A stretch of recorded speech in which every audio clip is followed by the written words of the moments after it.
C'est super de créer ces planches de stickers sur Canva et de les imprimer. En revanche, après, il faut les découper.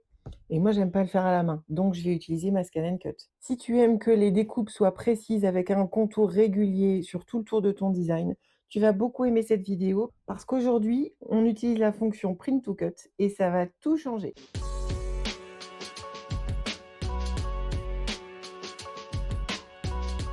Hello les créatives, c'est Christelle LM de Zen Création. Vous avez adoré la vidéo sur comment créer ses die cuts, comment créer ses planches de stickers. On a vu une méthode avec la Scan& Cut qui demandait un petit peu de bricolage, mais qui coûtait 0 €.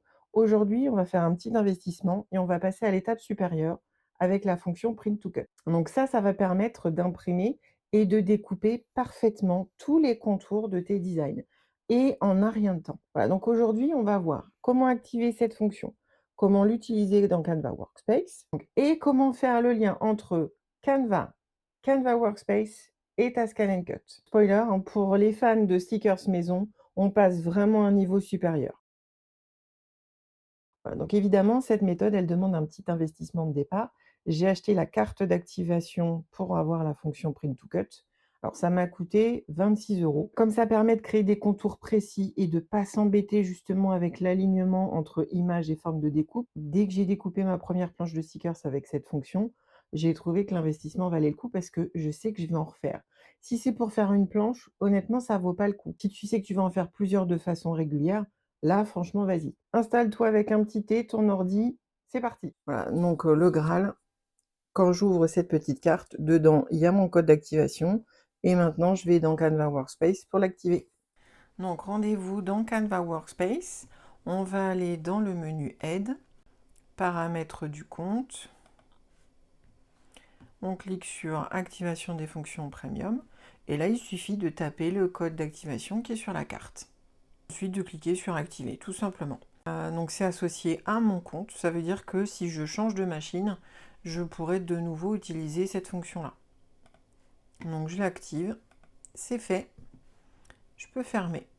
Alors, à partir de maintenant, quand je vais dans Fichier par exemple, j'ai une nouvelle fonctionnalité qui s'appelle Exporter le fichier PDF que je n'avais pas précédemment. Dans zone de création, dans la taille de la zone de création, désormais j'ai la fonction A4 Bristol, donc j'ai plein de formats que je n'avais pas avant. Une fois que j'ai choisi A4, ben, j'ai surtout les repères de positionnement que je vais pouvoir imprimer. Donc si je coche ça, à l'impression, je vais avoir mes repères de positionnement et je pourrai les utiliser sur ma Scan& Cut. Donc dans Canva, tu as préparé une planche avec des images dont on a mis une bordure blanche tout autour pour pouvoir anticiper sur la découpe et avoir un bord blanc. Tout ce procédé-là, je l'explique dans la vidéo précédente. On va récupérer une image à fond gris et une image à fond blanc. Donc pour changer le fond, c'est simple, hein. Tu cliques sur l'arrière-plan de ta page, tu cliques sur la petite pastille en haut, et tu vas changer la couleur. De retour dans Canva Workspace, on a activé dans la zone de création le format A4 et on a affiché les repères de positionnement. Maintenant, il suffit de cliquer sur traçage d'image. Donc, comme dans la vidéo précédente, on va aller récupérer l'image à fond gris. Et comme précédemment, en fait, le fait d'avoir fait un fond gris et d'avoir prévu un contour blanc tout autour de ces images, ça fait une reconnaissance quasi instantanée. Donc là, j'ai 0 réglage à faire, c'est utilisable tout de suite. Alors, ce qu'on va faire, c'est que nous, on n'a pas besoin de garder l'image à fond gris, parce que ça, je ne vais pas vouloir l'imprimer. Donc, je vais décocher, coller l'image sur la zone de traçage. Et je clique sur OK. Alors, donc là, j'ai récupéré tous mes contours de découpe. Pour l'instant, j'y touche pas, parce que je vais vouloir imprimer tout ça. Donc maintenant, mon petit tour de passe-passe. Donc, je vais aller dans Fichier, Importer à partir de votre ordinateur. Et là, tu vas récupérer ton image à fond blanc. C'est celle qui va te servir à imprimer ta planche. Alors, toujours sans la bouger, tu fais un clic droit dessus, Disposition, Envoyer à l'arrière-plan. Comme ça, tu la vois derrière.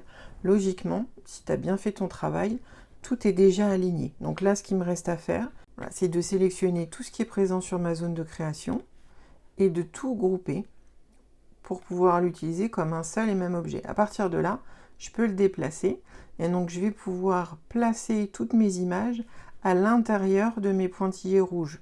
Donc ça, c'est la limite de la zone de reconnaissance de découpe quand on utilise cette fameuse fonction Print to Cut.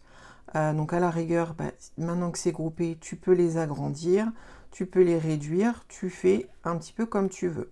Alors moi je le montre en une seule planche parce que je trouve que c'est plus facile à faire, mais tu pourrais le faire image par image. Si tu as d'autres outils pour créer tes planches de stickers, ça marche aussi. Une fois que ça c'est prêt, il nous reste deux choses à faire, peut-être même trois. C'est-à-dire que cette planche-là, si tu veux la conserver, pour pouvoir la réutiliser à volonté, il va falloir l'enregistrer. Si tu veux imprimer la planche juste une fois et ne pas la garder, tu fermeras le fichier sans enregistrer. Si tu veux la conserver, tu vas dans Fichier, Enregistrer sous, et tu l'enregistres. Les deux étapes qui te restent à faire avant d'aller vers la Scan and Cut, tu vas cliquer sur Fichier, exporter, transférer le fichier SCM. Donc déjà, on envoie les données de découpe vers la machine. Ça me met un avertissement, les données images ne seront ni exportées ni transférées. C'est-à-dire que l'image qui te sert de repère visuel, elle n'est pas transférée. Il n'y a que les données de découpe qui sont transférées vers la machine, ça c'est normal. Donc OK. Moi j'utilise par Internet, donc toi tu prends la méthode que tu veux. Je transfère vers Internet. Voilà, ça c'est fait. Dernière chose à faire, il va falloir créer le fichier PDF pour l'impression. Donc on retourne dans Fichier, et cette fois on va sur Exporter le fichier PDF, Images uniquement. Donc ça va exporter juste les images, donc pas le contour de découpe noir. Ça va imprimer également tous les repères de positionnement. Voilà ce que tu vas obtenir comme PDF. Donc tu vois, il y a les repères de positionnement, tes images, sans le fond gris, sans les contours de découpe. Donc ça, tu vas l'imprimer. Si tu veux une correspondance exacte entre les dimensions que tu as fait sur ta planche et le résultat à l'impression et à la découpe, il faut que tu restes en taille réelle. Tu lances l'impression et ensuite on va sur la Scan and Cut.